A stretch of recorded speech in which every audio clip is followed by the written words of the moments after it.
it all clicked for me once I just stopped clicking. And here's why. And finally done. 3 AWS services, a DynamoDB table, Lambda function, API gateway, all configured, all connected, all deployed. And it took a lot of clicking and scrolling, but hey, at least I don't have to do all that again. Whew. Hey Rob, the client just signed off on a staging environment. Can you spin up the same API stack in US West 2? So the same stack, the same config, same permissions, just by the end of day. Thanks. Wow, so I get to do all of that again in a different region from memory that I didn't even write down what I clicked on the first time, because past me assumed future me probably wouldn't have to do that again and had a photographic memory. Well, past me was wrong about lots of things, including this one. You see, this intern was clicking through the AWS console to set up a serverless REST API using DynamoDB, Lambda, API gateway, all the IAM wiring between them. A lot of clicking, and it worked great that one time. But then when he needed to do it again, that's when the console stopped being a tool and started becoming a punishment.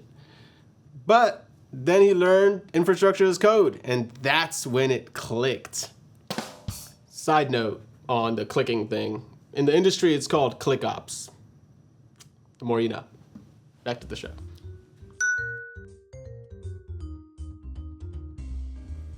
Hey Rob, the client just signed off on a staging environment, so can you spin up the same API stack in US West 2 with the same config, same permissions? They just need it by end of day. Oh, easy peasy lemon squeezy. Great. How's that? Same API in a new region, end of day. CDK deploy, that's all I need. Done. Oh, you need more regions? Other configurations? Test me.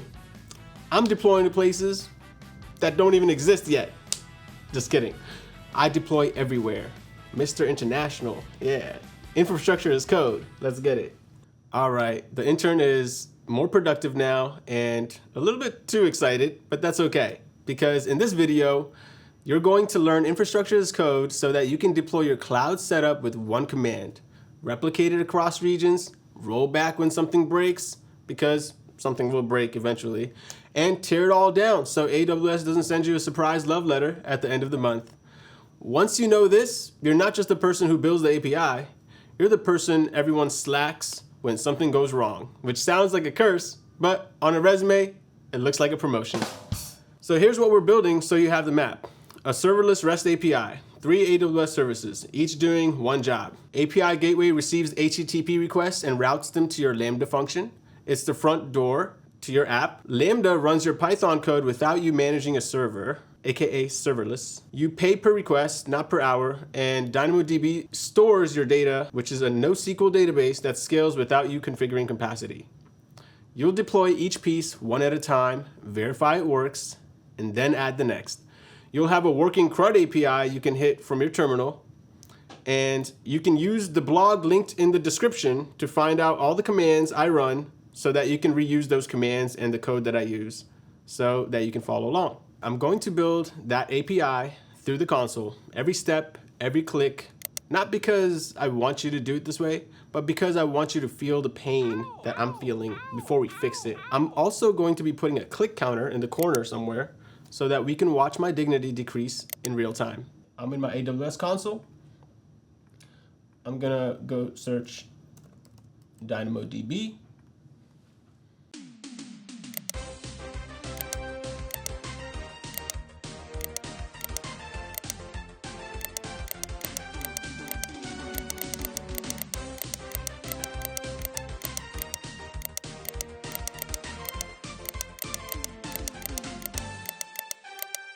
So that works for one person, one time. Now picture the Monday morning version. Your teammate needs the same API. You send him a Slack message, go to DynamoDB, click create table, partition key is ID, go to Lambda, blah, blah, blah. That's a long Slack message. By the third paragraph, they've stopped reading. They create the table with a partition key named ID uppercase capital letters and spend an hour wondering why the Lambda returns empty results. because DynamoDB is case sensitive, and friendships are not case sensitive. You need a staging environment, ClickOps your way through the same steps. You get most of the settings right. The ones you got wrong don't surface until a week later when staging behaves differently from production and nobody can figure out why. Then somebody deletes the API gateway. The Lambda functions IAM role had a custom policy you wrote 3 weeks ago. You didn't save it anywhere because past you assumed future you would remember. Past you was wrong about a lot of things. A manager asks, which environments have encryption enabled? 3 environments, 4 services each, and you've burned 20 minutes answering a yes or no question. Same pattern every time. The console works fine until a second person or a second environment enters the picture. So those clicks could be a file you commit to Git, hand to a teammate, or rerun after a disaster. That is infrastructure as code. You write a file that describes your AWS resources. You have a tool that reads it, and everything gets created for you. Same file, same result every time. Your teammate needs the same API. They clone the repo and run one command, same table, name casing, same timeout, same permissions. You need a staging environment, deploy the same code with a different stack name. Somebody deletes the API gateway, run the deploy command again. The tool detects the missing resource and recreates it. The custom IAM policy you wrote 3 weeks ago is in the stack file, version controlled, with a Git history showing who wrote it and why. Recovery takes minutes instead of an afternoon. Cost control. When you're done with an environment, one command tears everything down in the right order. No forgotten DynamoDB tables quietly billing you for months. I once found a table from a tutorial I did in 2023. It had 0 items in it, but it cost me $4.73, and it made me question my budgeting skills. Infrastructure as code solves these problems. The next question is which tool? 3 main options for AWS, and I want to be clear about the trade-offs, though a full comparison deserves its own video. So CloudFormation is the foundation. You write YAML or JSON, hand it to AWS, and it creates everything. CDK is what we're going to be using, which stands for Cloud Developer Kit. It generates CloudFormation templates underneath the hood. And CloudFormation is powerful, but very verbose. You'd have to specify every detail yourself about what each resource will look like, but CDK fills in the blanks. Another option is Terraform, and Terraform uses its own language called HCL and works across multiple cloud providers. It calls AWS APIs directly, not through CloudFormation. If you're building on AWS, Azure, GCP at the same time, Terraform is a good multi-cloud choice. If you're AWS only, CDK, Cloud Developer Kit, removes all that friction. AWS CDK lets you write infrastructure in Python, TypeScript, JavaScript, Java, C# or Go. It converts your code into CloudFormation templates and deploys it. You get things that you're familiar with in programming like loops, conditionals, autocomplete, real programming instead of just hand formatting a YAML document. This video uses Python CDK. Oh, and quick cost check before we start building. Lambda's always free tier covers 1 million requests per month. DynamoDB's always free tier covers 25 gigabytes of storage, 25 read-write capacity units in provision mode. Basically, this tutorial costs nothing to recreate on your free tier account. I'll show you how to tear everything down at the end so nothing keeps running. Oh, and side note, you'll need an AWS free tier account and have AWS CLI configured to follow along. If you don't have a free tier account, check out this video on how to set up your AWS free tier account properly, and then check out this video to see how to configure your AWS CLI. And one last thing before we start building, there's a single line of code in this project that if you forget it, every API call fails with an access denied exception. I'll show you what that line is when we get to it. I forgot it in my first project and spent 2 hours staring at error logs.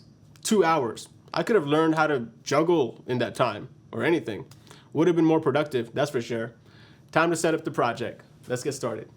In order to get started, we need a couple of prerequisites, so I will open up my terminal, but make sure you have your free tier account and in the admin user instead of your root user, and then here we go. So here I have my terminal window open, and just want to confirm these prerequisites before you get started. So you need Python 3 -- version. You should get a Python version output.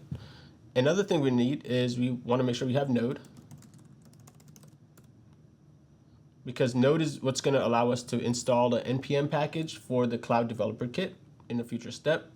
And lastly, we want to make sure that your laptop is hooked up to your AWS account, which you will be provisioning resources to. So AWS STS. So this is the AWS CLI, which allows us to type in the AWS command. STS get caller identity. And it should show you who you are as an output here. So let me go ahead and clear out the terminal now. So that's the prerequisite check. All right, so first we're gonna scaffold our CDK project. So where do I want to put my project? I like to put it into desktop, so I'll CD into desktop, and then I will go ahead. Before I start though, there's one thing I need. It's a package called AWS CDK.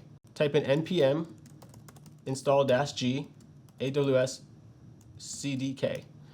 And this is the Cloud Developer Kit package that allows you to use the CDK to provision resources to the cloud. I already have it installed, so my output might look a little bit different than yours. All right, so you can verify it by doing CDK --version, and you'll see that you should have a version output here. Now let's create a directory for our project and initialize a CDK app with Python. So I'm in my desktop. I'll create a directory called CRUD API in my desktop. So mkdir CRUD API, cd into the directory that I just created, CRUD API. I should be in that folder called CRUD API now. And this is where I will initialize a CDK project. In order to do that, this is the command, cdk init app --,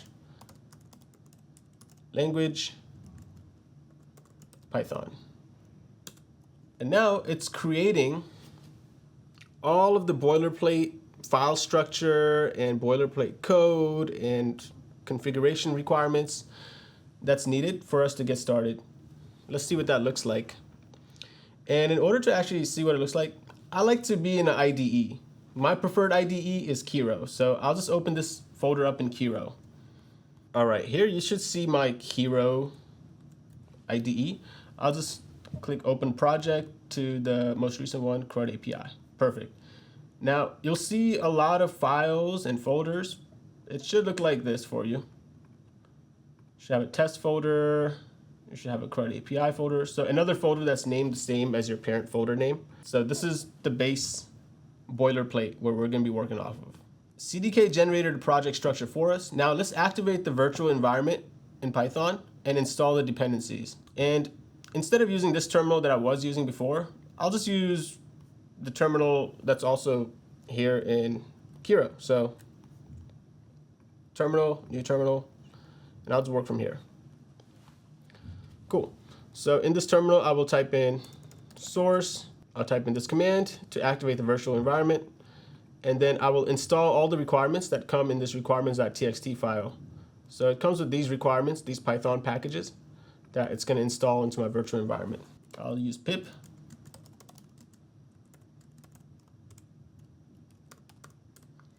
To install all the requirements listed in the requirements.txt file. Perfect. Now I have a Python virtual environment that has all the packages needed in order for us to start building. So let's go ahead and go to the next step. So the important file here is the CRUD API stack.py file. Inside the CRUD API folder is where it's located. That's where you define your AWS resources. You'll notice the directory is CRUD API. Yeah, you'll notice that it is named after your folder name, CRUD API stack. So a stack is just a set of related resources that are going to be deployed together into the cloud for your app. So this is where we're going to start defining our resources instead of clicking. So whatever we clicked to do, we're going to be representing that in Python code here. That's how this works. This is a great boilerplate, but we're going to need to, for each Lambda function that we're going to be building, we're going to need to create a folder to organize all those Lambda functions. So let me just create a directory here called Lambda. And this is where I'm going to be defining my Lambda functions. In this case, we only have one Lambda function, so this is where I'll put it. One setup step that catches people. CDK needs a one-time bootstrap. This creates an S3 bucket with some IAM roles in your AWS account that CDK uses to deploy. In this case, your packaged Lambda function will be stored in an S3 as a zip file. You run it once per account per region. You will forget you already did it. Run it again 6 months later, see the already bootstrapped message, and feel a brief but intense joy. All right, let's run this command. So here I would type in CDK bootstrap. All right, looks like it's bootstrapped and ready to go. It has secured the S3 bucket and other resources it needs in order to properly deploy resources that we are going to define now. Project is scaffolded, bootstrap is done, now we build. We're starting with the database, DynamoDB. In the CDK, you define it with a few lines of Python, and CDK handles the rest. After we write the code, we deploy it and verify it's live on AWS. Build, deploy, verify. Build, deploy, verify. That's the workflow for the rest of this video. All right, first I'm going to open up the CRUD API folder, and there's a file called CRUD API stack, and that's the file I'm interested in. Just minimize the terminal here for now. And this is where you will be defining your infrastructure as code inside of this function. In Python, it's written like this with def keyword. So it even shows you an example of deploying a SQS resource here. So let's do that with our DynamoDB. So what I'm going to do is I'm going to replace everything in this file with this code, which you'll find in the linked blog in the description, so that you can also copy and paste it. And let's go over this code here. So we're importing from the AWS CDK some different classes. So stack, which allows us to group AWS resources together. Removal policy controls what happens when we delete the stack. I wouldn't worry about CFN output for now. We'll see that later, but it allows us to print the values of the resources that have been deployed once we deploy them. And here we're also importing the DynamoDB module and aliasing it with the name just DynamoDB. So it's a little bit less to type. And in this base class, CRUD API stack, this is where we're going to define our database. So here we have defined the DynamoDB table, named it with a regular variable. You can name this variable whatever you'd like, but we're using this DynamoDB keyword, which comes from here. And it has a method called .table. So we can use DynamoDB.table, and in the parentheses, we can give it information about what table to create. So this line right here will create the DynamoDB table. And here we're giving it the name of the table, the partition key, which is the unique ID, the primary key for the table, and the billing mode, removal policy. So all these pieces of information that we would like to configure when we're doing ClickOps, well, we can do that right here using code. And so that's our definition for building and deploying the DynamoDB table. And in this part right here where you see outputs, the CFN output, that comes from this import right here, which just allows us to print the names of the resources that were created. So in this case, since this function is related to the database table, we're assigning it a print statement that it will print after it's deployed that tells us the table name and the description of the table as well. Anytime before you deploy, best practice is to see the difference between what you are about to deploy, which is currently the code that we have, versus what's actually on your AWS account, so that you can see a difference of what is going to be added or inserted or removed from your cloud account. So I'll type in, let me clear up the terminal here first, and I'll just type in CDK diff, and it's going to see what the difference would be in our cloud account if we were to deploy this. All right, it shows us a lot of things that are a little bit hard to read right now, but the main point you need to focus on right here, where it says resources and the plus sign. So we're adding a new resource called DynamoDB, and the name of the table is going to be items table. And yeah, there we go. So now we're ready to deploy. This is one command, CDK deploy, and it's going to ask you for permission on if everything looks good before it presses the final button, which you don't have to press because it's going to do it for you. Oh, it actually didn't ask me for permission this time. Interesting. All right, cool. So it is deploying currently, and once it finishes deploying, we can verify on our console. All right, so it says it finished deploying. 25 seconds, right? So let's take a look at our console. So here, I'm back in my console. Let's verify in DynamoDB. If I go to tables, there it is. And it's going to be named according to the name of your stack. So there are going to be some random, uniquely generated characters here, but that's the name of our table right here. So we configured all of this without having to ClickOps our way through it. So we just built our first piece of infrastructure deployed from code. We now have a database that we deployed to the cloud using infrastructure as code. Now we need code in Python that will talk to that database and query, create, read, update, delete operations from that database. The Lambda function is the Python that handles API requests, and we're going to be writing it down here and defining the Lambda as infrastructure as code.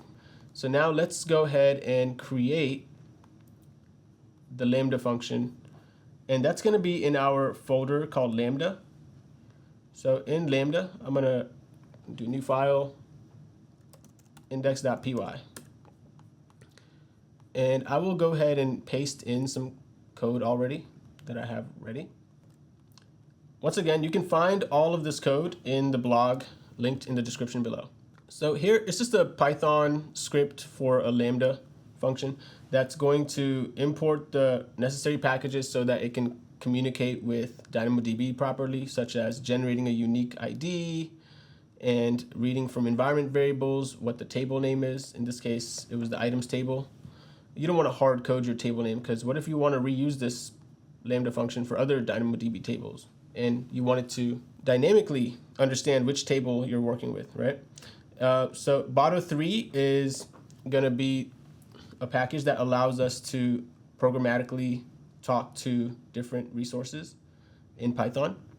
So here in this case, we're connecting to DynamoDB using Botto3, and then that table variable is going to be assigned. It's going to use the DynamoDB variable to be assigned a DynamoDB table, and it's going to use the table that we have in our environment variables. And this is just the basic Python code for the name of our Lambda function here. So the Lambda function is going to hit this handler, and then it's going to try, depending on if we're trying to get, post, put, or delete items in the database. It will perform the relevant operations on the database. And here's a code for getting all the items from a DynamoDB table, table.scan.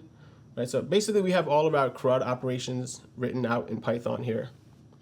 This is not infrastructure as code though. This is just a Lambda functions Python code. Typical code that you would have in maybe like a Flask app or a serverless app that would just query from a database. So just want to be clear, this Lambda code right here is not infrastructure as code. What is infrastructure as code is in your CRUD API stack file. So that means even though we've defined our Lambda function, like the content, like the code that the Lambda function is going to have, we haven't explicitly told our CDK that we're going to want to provision a Lambda function that will have this code in our cloud environment. So we go to CRUD API stack here, and then we're going to need to add infrastructure as code here in this file in order to represent the Lambda function. Now we define the Lambda function in CDK and wire it to the database that we've already deployed. Remember that line of code I mentioned earlier in this video? The one thing that breaks everything if you forget it? Yeah, we're about to write it. All right, so back in this file, CRUD API stack, where we define our resources, I'm just gonna replace everything here with this new block of code, which you'll also find in the blog in the appropriate step, where the only difference is actually we have imported some new imports here such as duration for Lambda timeouts. Lambda, remember, it's serverless, so you can set a timeout for how long the Lambda function runs for. And also importing this Lambda resource here so that we can define our Lambda resources. And I'm using this alias underscore Lambda just because Python actually has a conflicting keyword called Lambda in Python. So yeah, fun fact. So I'm using underscore Lambda as the alias of the AWS Lambda. Or you could just not alias it at all and just leave it as AWS Lambda if you'd like. But if you want to follow along, I'm using this alias here. So what's new here? Lambda function is being defined here. And that's our API handler, right? It's just the function that runs when we make a request to the API, and it's going to trigger this Lambda function. So this dot function keyword is going to be what's going to create a Lambda function. Similar to DynamoDB dot table, this dot table method here allows you to enter some parameters to define your DynamoDB table. Same here, same concept here. Dot function method here allows you to specify some parameters for your Lambda. We're going to call our Lambda function API handler. It's going to use Python 3.12. And it's going to be using code from the asset in the file called Lambda, or in the folder called Lambda. So it zips the Lambda folder and uploads it. You're going to need a folder for each Lambda function that you have. In this case, we only have one, so we have one folder with the index.py so that it knows which DynamoDB table to query. Because what if I have lots of DynamoDB tables? Well, it's going to use the environment variable called table name, and it's going to take the items table, this variable, items table, and assign the name of that table that we have already deployed as the environment variable for this Lambda to use when it needs to connect to a DynamoDB table. We're setting the timeout duration and then memory size, basic configuration steps for Lambda. Now, good thing is you can reuse this template. The first time, it looks like a lot, but each new time, you don't have to write all this again. You just maybe change. If I need to change to Python 3.14, I just do this. Right? I don't need to go into the console and click through a bunch of stuff. That's ClickOps. And for permissions, this is the one line, super important.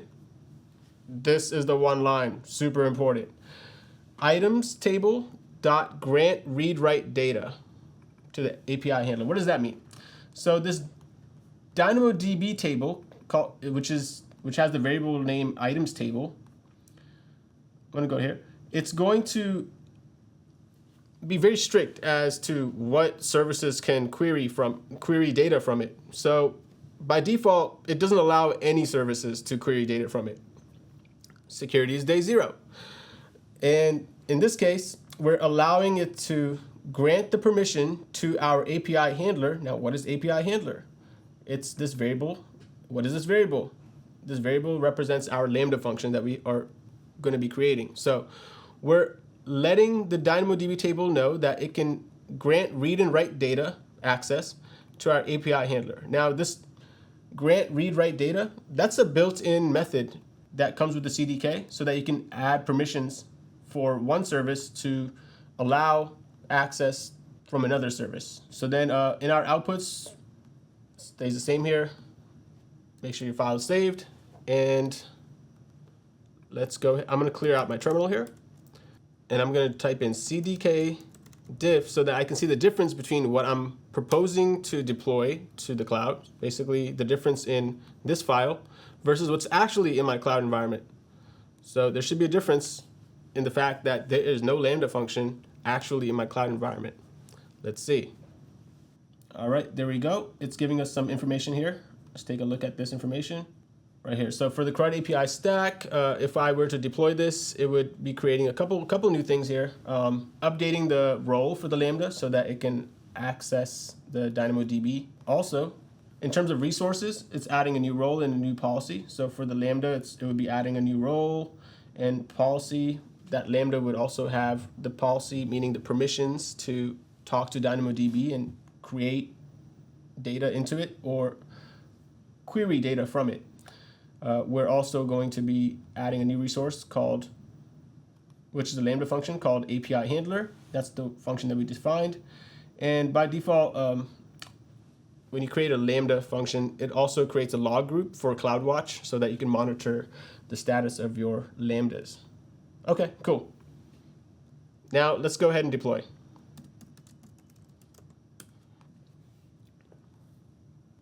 All right, it's gonna ask me for permissions this time.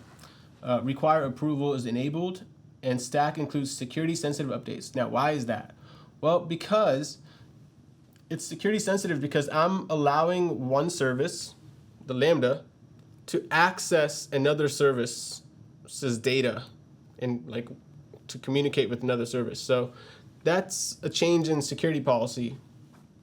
So it's asking me, are you sure you want to deploy these changes? I'm gonna say yes, because I do want my Lambda to have more access. In this case, just access to the DynamoDB table that we have created. And once it's finished deploying, we can verify on our console.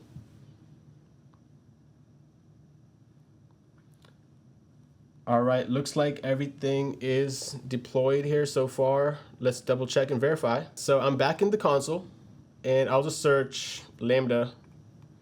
Let's see what we got. There we go. There's our Lambda function. And if I click on it, I should see all that code that we just had.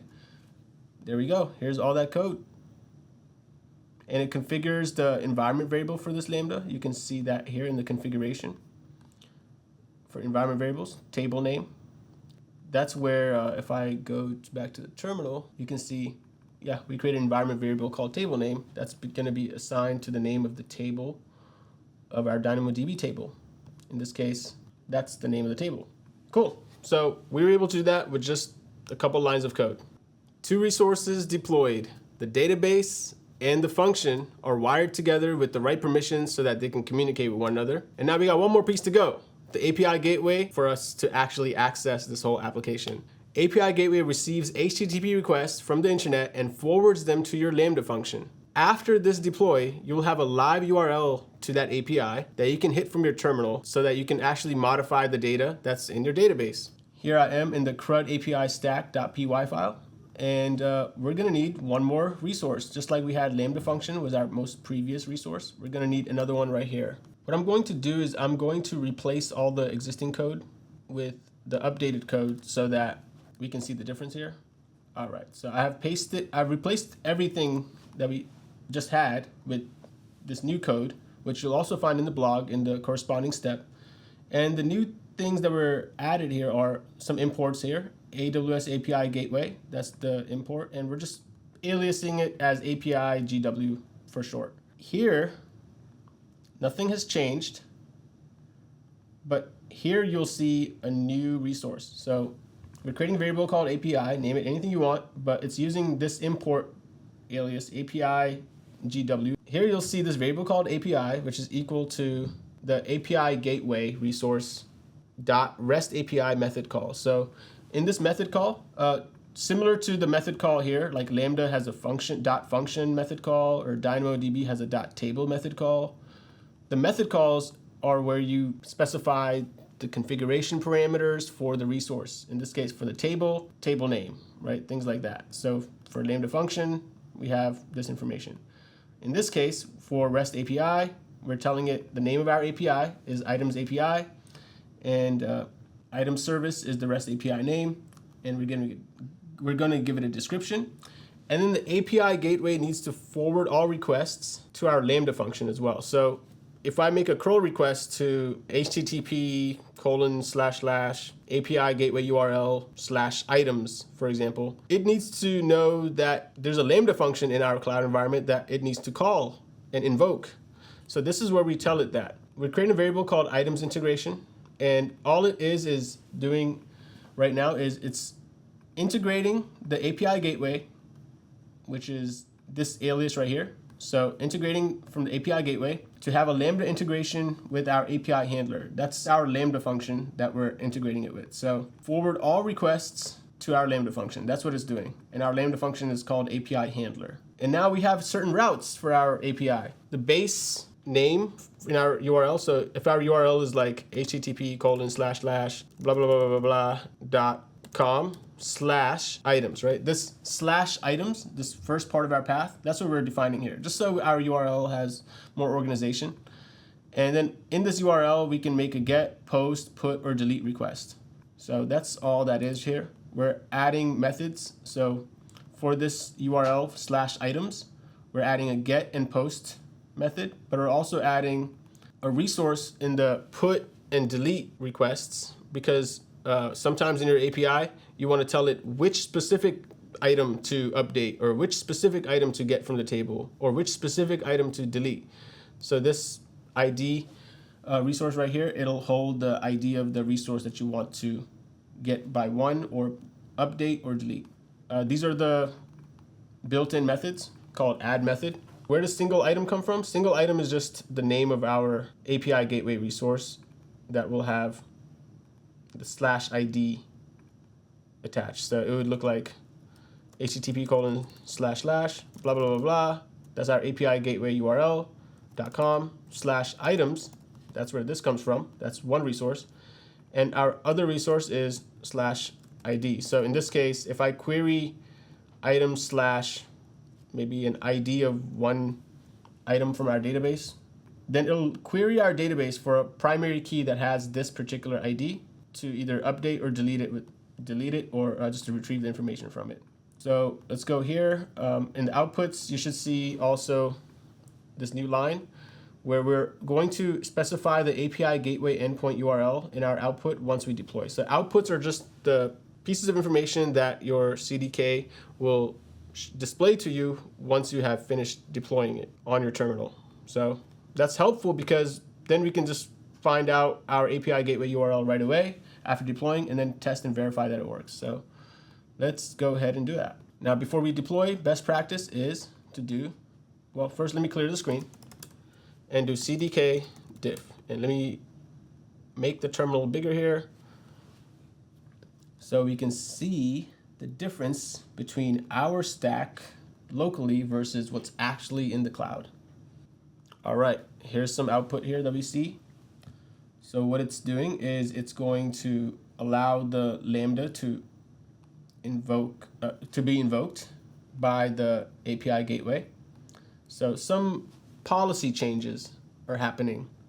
And then we also have the resources that are going to be built. So our REST API, the stages, so in this case, the prod stage, some new permissions that are going to be deployed, so that I think some permissions related to the API gateway being allowed to trigger a Lambda function.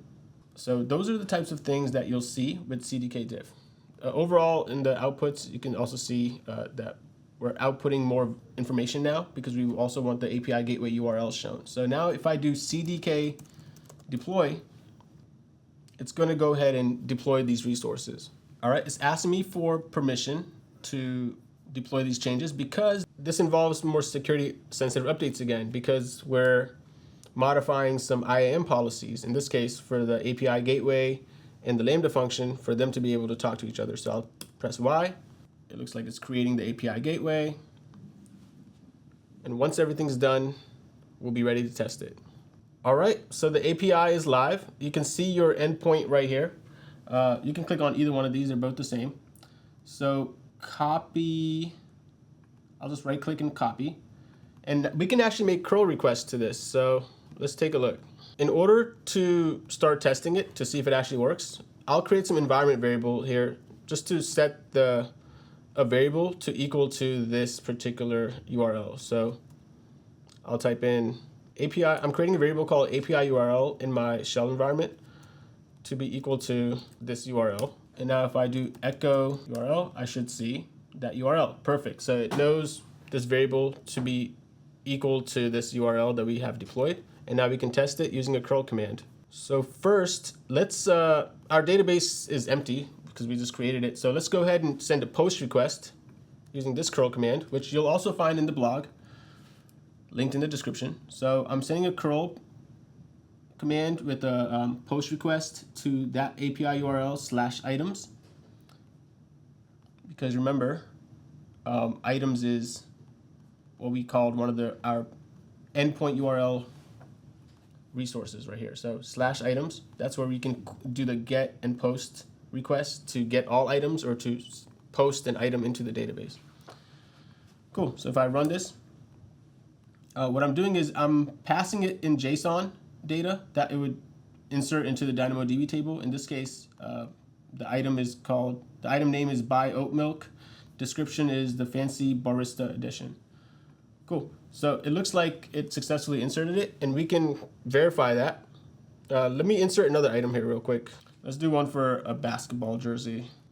Okay, so I inserted 2 items into the database by sending 2 curl post requests. And now let me do a get request to see if we get all of those items. I'll copy and paste this command, curl the API URL /items, which is that URL that we have. So yeah, we got 2 items that we just inserted into DynamoDB table. So it was able to go from API gateway to our Lambda handler and determine which CRUD operation to use. And in this case, it was a get request, and it got me all the pieces of information, all the table items from the DynamoDB table. We can also do our typical get one single item by ID command. So in this case, we see these IDs that were automatically generated in DynamoDB, right? So let's take one of these IDs. And what I can do is I can type in this command, curl-s API URL /items / the unique item name of one of the items in our DynamoDB table. In this URL right here, so if I make a curl request, I get back the data for that particular item that has this ID. So our API gateway, that's where this is coming from, by the way, right? So it wasn't just /items as our only path. We also had a URL path for /items / a dynamic variable called ID. So in this case, we passed in a unique ID name from one of our database table items, and it was able to give us all the information just about that one particular item. In this case, that was the basketball jersey item. So we can verify that everything works, and now we have a full CRUD API. There you go. So let's go ahead and recap. And there you have it, a full CRUD API running on AWS, deployed from code, 0 console clicks. The first time this worked for me, I stared at the terminal for a solid 30 seconds. Then I deployed it again just to make sure it wasn't a fluke, because I was in disbelief. That's the API working. Before we clean up, I want to peek behind the curtain. Remember, CDK generates CloudFormation under the hood. How much CloudFormation did it right for us? Well, we can verify by taking a look at this command right here. CDK synth. So this command shows us what CloudFormation template was generated from our CDK files. So this is what CloudFormation looks like. You see right here, let me just make my terminal bigger here. So let's start from top. And what is this? So it is a YAML configuration, which is basically just like key value pairs. And it talks about every single resource and every configuration that we've set up so far, line by line. So items table, it's a DynamoDB table, some properties that it has. It has these properties and configurations. API handler, that's our Lambda.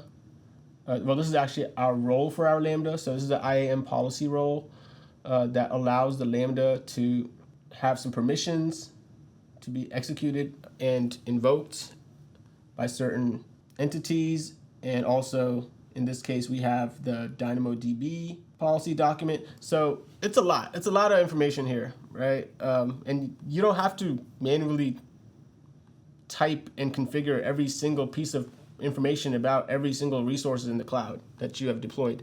CDK allows us to do that with very little amount of typing, relatively, and it'll fill in the rest of the details for us. So this CDK in Python generated this YAML template here, this CloudFormation template that you see right here. And this is what is going to be used by AWS eventually to directly generate the resources. So CDK handled the IAM roles, the Lambda permission for API gateway, the deployment stage configuration, and a dozen other details you'd otherwise piece together from documentation and hope nothing changed since the last time you checked the documentation. All right, one last thing before we wrap up, cost control. We need to tear down all the resources that we've created so far so that we don't incur any charges. This was just for demo purposes, so we definitely don't need any of these running after the demo. And same with you for your tutorial as you're learning and following along with the blog. So here's the command that's gonna do it for us. Instead of going through the console and going to Lambda, DynamoDB, and delete and confirming, I can just type in CDK, destroy, press enter. It's gonna ask me, are you sure you want to delete? Yes. And I can be rest assured now that every resource that we have provisioned using this stack is gonna be gone. And we will not be incurring any charges or any responsibilities from that. All right, there you go. Everything is removed from our cloud environment. CDK deletes the API gateway, the Lambda function, the DynamoDB table, and all the IAM roles and policies in the right order, handling all the dependencies. No guessing about which to delete first. No surprise bills.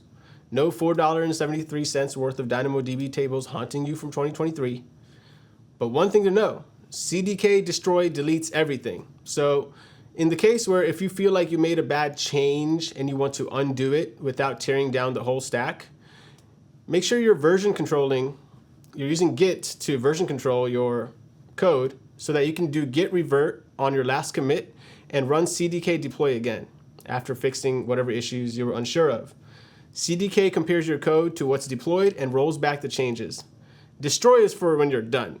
Revert plus deploy is for when you messed up.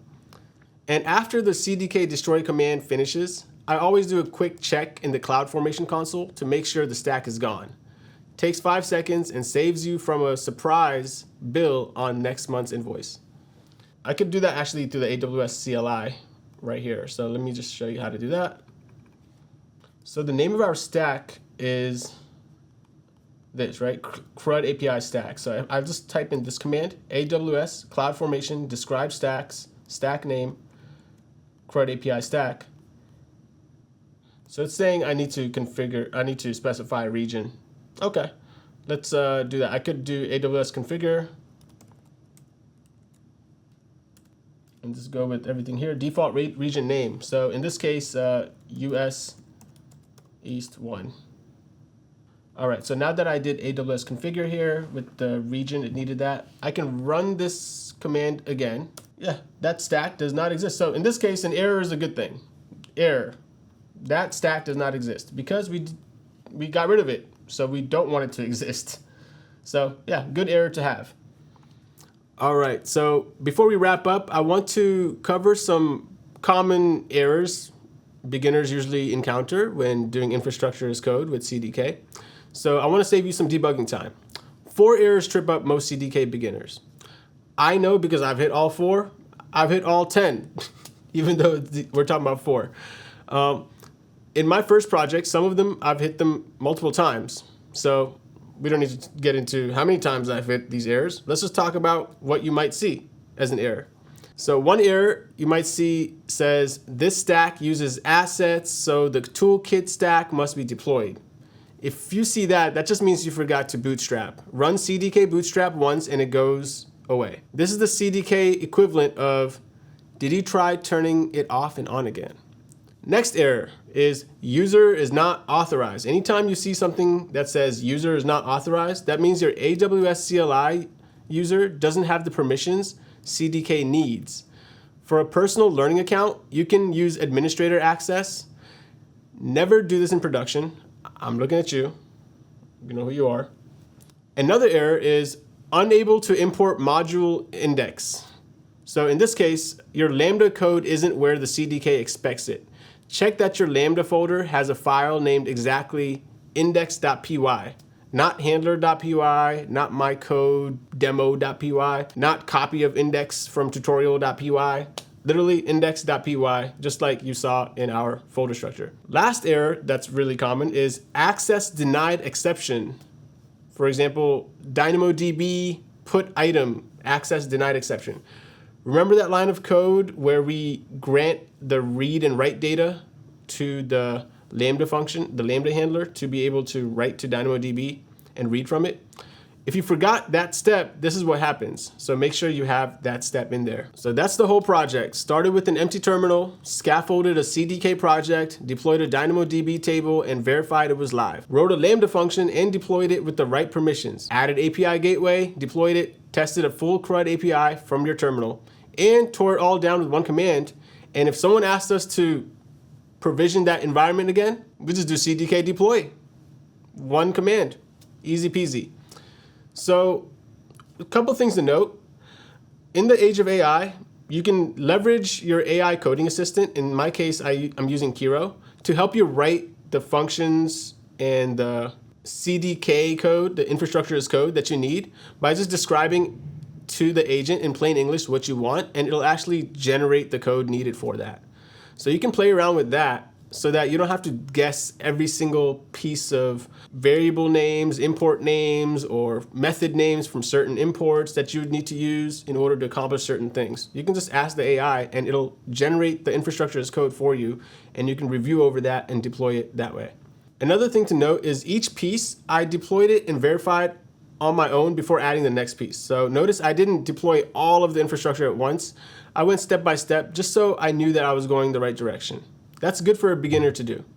Now, let's talk about 3 things that you can build on top of this if you wanted to explore further and add to it.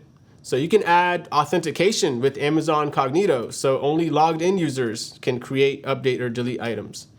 Or you could also deploy separate stacks for dev, staging, and production from the same code base without having to rewrite everything. You can also add CloudWatch alarms so that you get notified when your Lambda errors spike. The blog post linked in the description has the complete code, all the commands, the architecture diagrams, and if you found this useful, subscribe. I'm building many more of these types of videos to help you get ramped up in terms of beginner fundamentals when it comes to cloud and software development. Happy coding, happy building, and thank you for watching.